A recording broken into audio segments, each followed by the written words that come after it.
আচ্ছা, ভারত বাংলাদেশের শত্রু না বন্ধু? এটা নিয়ে অনেক কথা হয়, কিন্তু আমরা কি আদৌ আসল ইতিহাস জানি? মুক্তিযুদ্ধের সময় ভারত বাংলাদেশকে সহযোগিতা করেছিল, কিন্তু সেটা কি বাংলাদেশের স্বার্থে না ভারতের স্বার্থে? এই নিয়ে বিস্তর আলোচনা করা যায়, তর্ক বিতর্ক করা যায়, কিন্তু সব বাদ। আমরা এর পরের ঘটনা কি জানি? ৭১ সালের ১৬ই ডিসেম্বরের পরের ঘটনা। আসুন আমরা সেই বিষয়গুলো নিয়ে কথা বলি, যেগুলো আমাদেরকে জানতে দেওয়া হয় না। সেই বিষয়গুলো নিয়ে আমরা কথা বলবো এখন, যে বিষয়গুলো আমাদের থেকে লুকানো হয়েছে, যে ইতিহাস আমাদের থেকে গোপন করা হয়েছে। যুদ্ধ শেষে প্রায় ২০০ ওয়াগন রেলগাড়ি ভর্তি করে প্রায় ২,৭০০ কোটি টাকার অস্ত্রশস্ত্র লুটের অভিযোগ ভারতীয় সেনাবাহিনীর বিরুদ্ধে, যার বর্তমান বাজার মূল্য প্রায় $১৩ বিলিয়ন। সূত্র: দৈনিক অমৃতবাজার, ১২ই মে ১৯৭৪। ২ নাম্বার, শস্য লুট।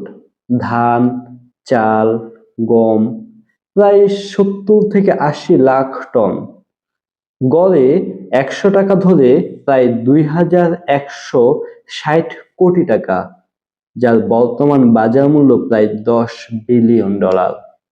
পাট ৫০ লাখ ব্যালের উপরে, ৪০০ কোটি টাকা, যার বর্তমান বাজার মূল্য প্রায় $1.5 বিলিয়ন। এছাড়া ত্রাণ সামগ্রী প্রচার প্রায় ১৫০০ কোটি টাকা, যার বর্তমান বাজার মূল্য প্রায় $৮ বিলিয়ন। এছাড়া যুদ্ধাস্ত্র, ঔষধ, মাছ, গরু, বনজ সম্পদ প্রায় ১,০০০ কোটি টাকা, যার বর্তমান বাজার মূল্য প্রায় $৬ বিলিয়ন। সর্বমোট ৫,০০০ কোটি টাকা, যার মোট বর্তমান বাজার মূল্য $৪০ বিলিয়ন। সূত্র: জনতার মুখপাত্র, ১ নভেম্বর ১৯৭৫। ৩ নাম্বার, বাংলাদেশের শিল্প কারখানা।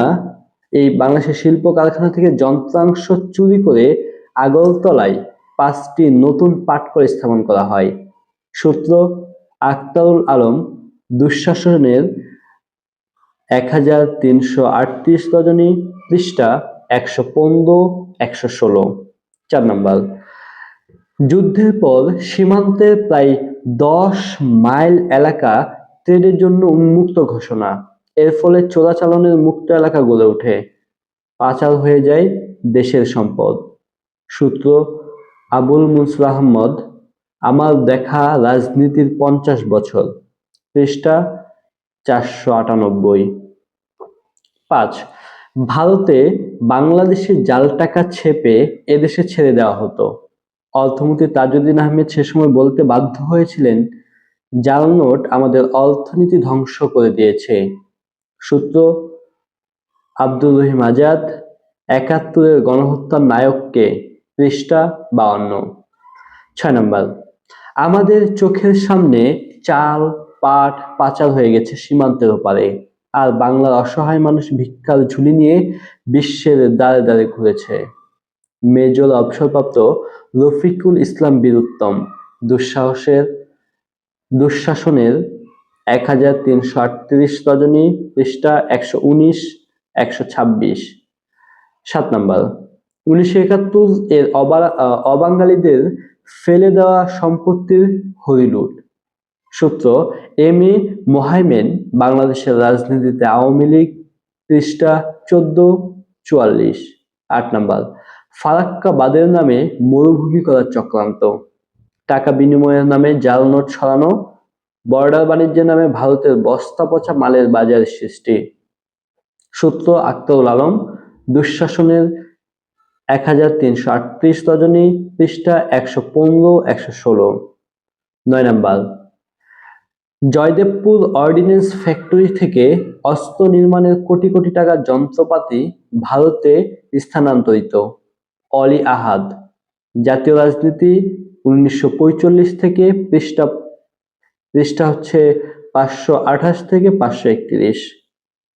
10 নম্বর, ঢাকায় এত সব বিদেশি জিনিস পাওয়া যায়, এসব তো আগে দেখেননি ভারতীয়রা। রেফ্রিজারেটর, টিভি, টুই ওয়ান, কার্পেট, টিনের খাবার, এসব মানে এসব সমস্ত কিছুই ভারতীয় সৈন্যরা তাদের ট্রাকে তুলে নিয়ে চলে যায়।